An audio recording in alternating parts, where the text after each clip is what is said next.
Hi, this is Ron from ron@dj.com, and here we go with another video. We took us a while, almost a year, on requesting these particular JBL product that we are featuring here. Since nalaman ko lang na nagkaroon pa ng hindi naman for sure hindi siya nagkaroon ng physical launch.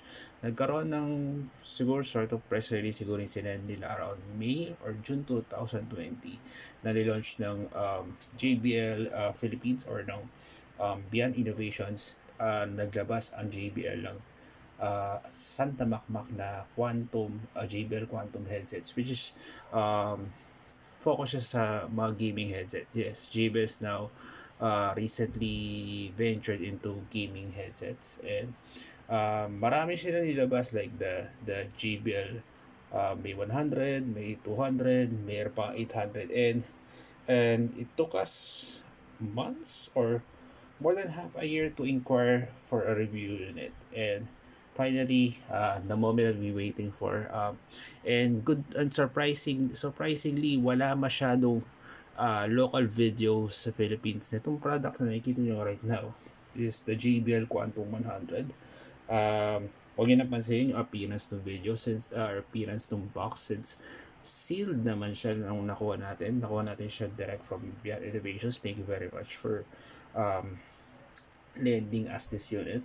So ito yung pinakamura nila na JBL Quantum gaming headset from the line. I think yung Quantum 800 yung pinakamahal. Ang on the gaming headset, dala pa rin niya yung signature na JBL Quantum sound sa headphones. Then meron siyang mic obviously para nag-stream kayo or maglaro kayo ng games. Tapos syempre compatible siya sa PC, Xbox, PlayStation, Nintendo Switch, Android, Mac, and even VR. So ito yung itsura nung actual box. Tapos meron siya, ito yung logo, ito yung usual sa lights ng JBL, which is Dare to Listen. Then ito, so, pasensya na, medyo sinanitize natin siya sa alcohol. Yan, may 40mm drivers, tapos lightweight, durable construction, tapos detachable yung kanyang mic, tapos sabi niya na compatible sa Skype, sa Discord, TeamSpeak, at syempre 3.5 audio jack, which kasi karamihan naman nabanggit ng mga devices 3.5 audio jack yung port. And Windows Sonic Spatial Audio on PC and Windows and Mac or PC and Xbox. So tingnan natin yung itsura nito. Currently up to this point di man nagbago yung price nito. Since pinakalala siya ng almost a year ago at 2,399 based sa official posting ng JBL Philippines website. Pero may nakita ako na isang dealer na legit naman binebenta as low as 1,695. Isa siyang retailer sa San Juan, although meron siyang physical or meron siyang online presence. So nakita na natin may natanggal na natin sa plastic. So no cuts, we're trying to find this one. Tingnan natin yung ayun. So hanapin natin yung seal. Ito yung siguro pinaka easiest way to unpack this one. So yan, sort of styro siya. Dito siya pinakamadaling tanggalin. As it looks like mong nakakaya na sirain itong box na to since pinayro na sa dito. So piece sealed. So ito yung mic, which is 2.5 yata ito eh. Tapos ito yung mic attachment and the JBL Quantum user manual. Then wala masyadong akala ko may mga extras pa, pero hindi na ako aangas.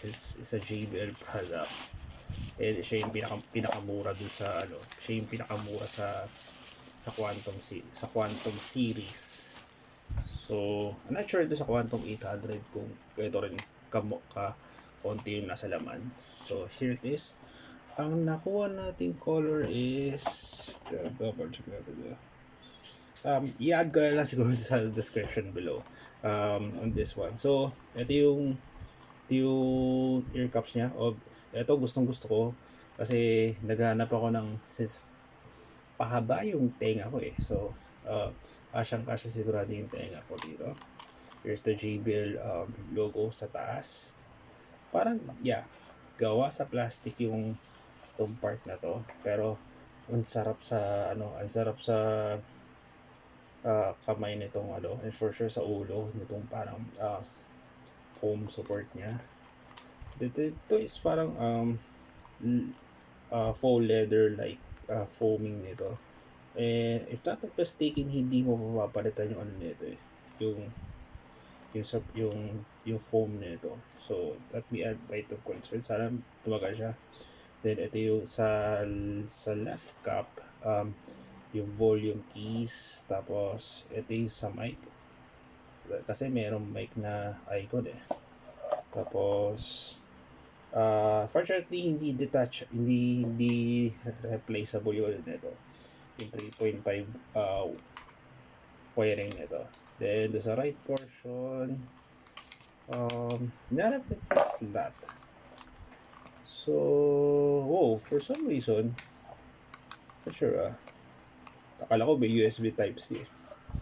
Hindi. Dito pala sa left portion yung yung kabita ng mic. So, demo natin ang demo natin yung siya ikabit. So, dito siya. Yan. Yan. And, may specific lang na Yan. So, imagine my head. Yan. So, pwede mo siyang ganon. And angled yung kanyang 3.5 3.5 wiring. Here's fit siya sa mga laptops. Lalo ko yung mga 3.5 audio jack is, or 3.5 audio port is nasa gilid. And probably I'll gonna use this. We have a little problem kasi nasa kanan ko yung pero okay lang. Then of course, yung kada right and left cup sa labas, doon pa rin may addition na JBL logo. So, watch out for our either written or audio or not audio. Watch out for our written or either video review nitong JBL Quantum 100, which price 2,399 pesos, pero may nagbebenta rin na nasa less than 1,700 pesos. Please, for more videos, and please follow our social media channels at the description below. And please, lalo na sa Instagram, ang tagal-tagal ko ng under na 500 followers lang ako sa Instagram. Please follow, like, and our social media channels below, and also like tap that subscribe button and the notification bell, since subscribers na lang inaantay natin, and we already passed the minimum requirements that YouTube as brought for beginning mga nag-uumpisang YouTubers like us. But we're already at around 12-13 years in the local tech scene. So this round, DJ, thank you very much for watching.